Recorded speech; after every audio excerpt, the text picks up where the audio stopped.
ಅಂಬಾರಿ ಬರುವ ರೀತಿಯಲ್ಲಿ ಗಣಪನ ಮೂರ್ತಿಯನ್ನ ಹೊತ್ತು ನಡೆದ ಲಕ್ಷ್ಮೀ ಆನೆ. ಮೈಸೂರು ದಸರಾದಲ್ಲಿ ಅಂಬಾರಿ ಹೊರುವ ರೀತಿಯಲ್ಲಿ ಗಣಪತಿ ಮೂರ್ತಿಯನ್ನ ಹೊತ್ತು ಸಾಗಿದ ಲಕ್ಷ್ಮೀ ಆನೆ. ಪ್ರತಿ ವರ್ಷದಂತೆ ಈ ವರ್ಷವೂ ದೊಡ್ಡಬಳ್ಳಾಪುರ ತಾಲೂಕಿನ ತುಬುಗೆರೆ ಗ್ರಾಮದಲ್ಲಿ ಈ ಗಣಪತಿಯ ಭವ್ಯ ಮೆರವಣಿಗೆಗೆ ಅತಿ ವಿಜೃಂಭಣೆಯಿಂದ ಜರುಗಿತು. ನ್ಯೂಸ್ ರಿಪೋರ್ಟ್ ಸಮೃದ್ಧಿ ಕರ್ನಾಟಕ ನ್ಯೂಸ್, ದೊಡ್ಡಬಳ್ಳಾಪುರ.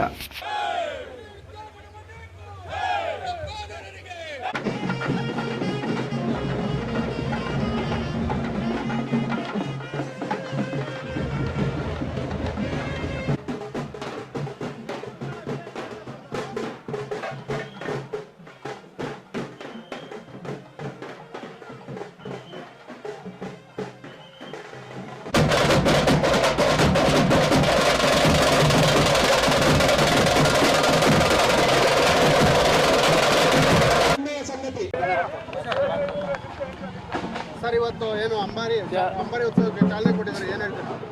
ಚಾವಡಿ ಗಣೇಶೋತ್ಸವ ಅಧ್ಯಕ್ಷರು ಪದಾಧಿಕಾರಿಗಳು ಪಕ್ಷಾತೀತವಾಗಿ ಎಲ್ಲರೂ ಸೇರಿ ಒಳ್ಳೆ ಕೆಲಸವನ್ನು ಮಾಡಿದ್ದಾರೆ. ದೇವರ ಕಾರ್ಯಕ್ರಮಗಳಲ್ಲಿ, ಅಭಿವೃದ್ಧಿ ಕಾರ್ಯಕ್ರಮಗಳಲ್ಲಿ ಇದೇ ರೀತಿ ಇರಬೇಕು. ಬಹಳ ವಿಶೇಷವಾದ ಕಾರ್ಯಕ್ರಮ ಇವತ್ತು. ಒಟ್ಟಾರೆ ಊರಿನವರು, ಪಕ್ಕ ಊರುಗಳವರು ಎಲ್ಲರೂ ಸೇರಿ ಒಟ್ಟಿಗೆ ಚೆನ್ನಾಗಿ ಮಾಡಿದ್ದಾರೆ. ಪಕ್ಷಾತೀತವಾಗಿ ಎಲ್ಲರೂ ಸೇರಿ ಮಾಡೋದು ತುಂಬ ಸಂತೋಷ.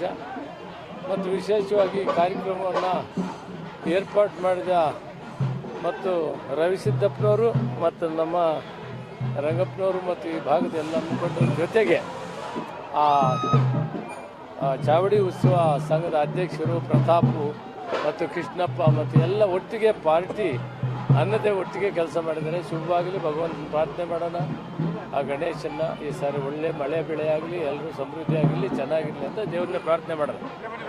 ಬೆಂಗಳೂರು ಗ್ರಾಮಾಂತರ ಜಿಲ್ಲೆಯಲ್ಲಿ ಇಲ್ಲಿ ಕೇಳು ಕಂಡು ಅರಿಯದಂಥ ಒಂದು ವಿಜಯೋತ್ಸವ ಇದು ಏನು ನಾವೆಲ್ಲ ನೋಡಿದ್ರಿ.